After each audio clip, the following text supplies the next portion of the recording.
He shuffled slowly at the bus stop, leaning on his worn cane. The cold wind bit through his thin coat, and his hands trembled. Cars rushed past without a second glance, and no one stopped to help. He sighed, feeling invisible in a world that seemed to forget him. But then, out of nowhere, a stranger's kindness would change everything. Henry had always been a man of routine. Every morning, he walked to the same bus stop on the corner of Maple and 5th Street. At 78, his legs ached, his back complained, and his coat, though patched in several places, was barely enough to fight off the morning chill. Yet, despite his frailty, Henry never missed a day. The bus ride was his only connection to the world beyond his small apartment, a place that had once echoed with laughter and warmth but now held only memories. For years he had lived alone.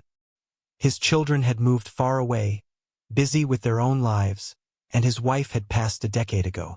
The apartment was quiet, almost painfully so, with only the ticking of the clock and the faint hum of the refrigerator keeping him company.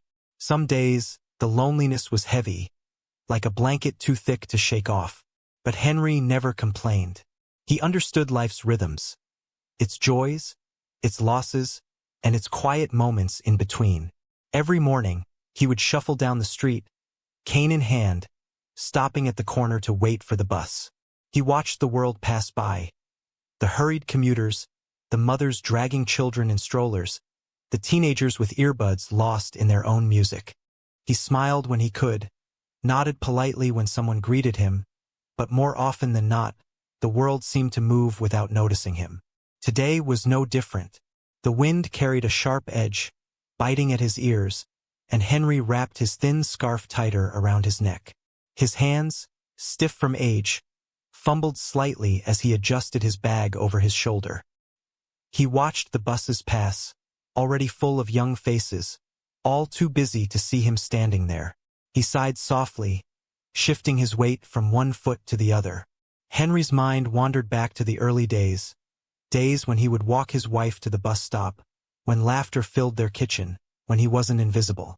Those memories were sweet but also painful, reminders of what he had lost. He closed his eyes for a moment, letting the wind brush against his face, and whispered a quiet wish, "Just someone, anyone." And as he opened his eyes, he noticed something unusual. A car slowing down, its driver looking directly at him. For a fleeting moment, Henry felt a flicker of hope, a warmth he hadn't felt in years. Little did he know, this small, unexpected pause in the rush of life would change everything. Hours passed, and the bus stop remained mostly empty. Henry's legs ached more than usual. He shifted his weight, leaning heavily on his cane, watching the cars rush past without slowing. A young man in a hoodie brushed past him, muttering an impatient apology as he avoided the old man's gaze.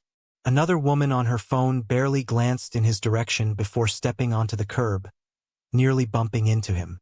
The world seemed indifferent, and Henry felt it acutely. There were moments he tried to speak, to ask someone for help crossing the street or even for a simple smile in return. But he was met with rushed steps, hurried apologies, or nothing at all. The cold wasn't the worst part. It was the feeling of invisibility, the quiet ache of being overlooked. He thought of giving up, of turning back to his apartment and hiding from the world. But even that seemed impossible. The apartment was quiet in a way that gnawed at his spirit, and the walls felt smaller than the loneliness inside him. Every laugh he heard from the street, every cheerful chatter from a nearby cafe, reminded him of a world he couldn't fully touch anymore. Henry's coat did little to keep him warm, and the wind tugged at his hat, threatening to carry it away. He adjusted his scarf, pulled his coat tighter, and hunched his shoulders against the cold. A bus passed, its doors opening and closing with people barely noticing him waiting there. He shook his head, disappointed yet unsurprised. Then came the subtle sting of shame. Why was he standing here, alone and frail? Why did the world seem to ignore someone who had once worked, loved, and contributed so much? He felt a pang of hopelessness, a weight pressing down on his chest. For the first time in many years, Henry questioned his place in a world that moved so fast, leaving some people behind. The minutes stretched endlessly. Henry's cane slipped slightly on the icy pavement, and he almost lost his balance. A few pedestrians glanced at him, then looked away, uncomfortable or unwilling to help. He sighed, feeling the bitter mix of exhaustion, isolation, and sadness. Tears pricked his eyes, not out of physical pain, but the ache of being forgotten.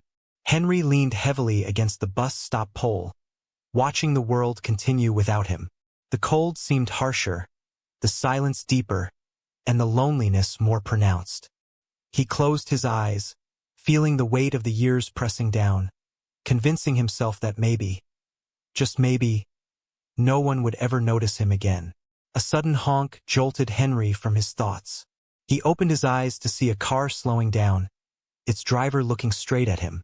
Confused, he stepped back slightly, unsure if he should trust the gesture. The window rolled down, revealing a warm, smiling face. "Sir, do you need a ride?" the driver asked kindly. Henry's eyes widened. For years, he had grown accustomed to being invisible, to people walking past without a second glance. This simple act of acknowledgement made his heart swell. He nodded, trying to find his voice. Yes, thank you," he managed, his hands trembling slightly as he gripped his cane. The stranger helped him into the car, making sure he was seated comfortably.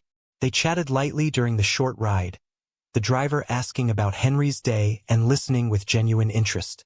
Henry felt something he hadn't felt in years, a sense of connection, of being seen and valued. His chest, heavy with loneliness, began to lighten with each passing minute.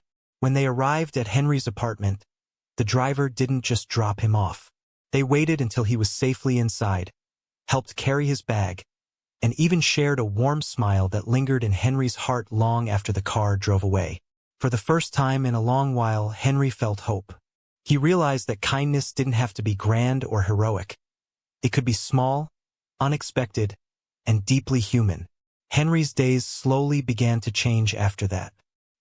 He found himself greeting neighbors with more warmth, noticing the little joys around him, and even smiling at the passing buses, no longer feeling invisible. The stranger's simple act of kindness reminded him that the world still held beauty, compassion, and connection. And every morning, as he walked to the bus stop, Henry carried a little more hope in his heart. He knew that sometimes, all it took was one person to see you, to stop for a moment, to remind you that you matter. That small gesture rippled through his life, inspiring him to be kinder, more patient, and more open to the world's unexpected gifts. Kindness doesn't have to be grand. It can be as simple as stopping to see someone in need. One small gesture can light up a heart and change a life forever. Henry's story reminds us that no one is truly invisible. In a world that often rushes by, compassion is the pause that matters most. Be the person who stops, smiles, and makes a difference today.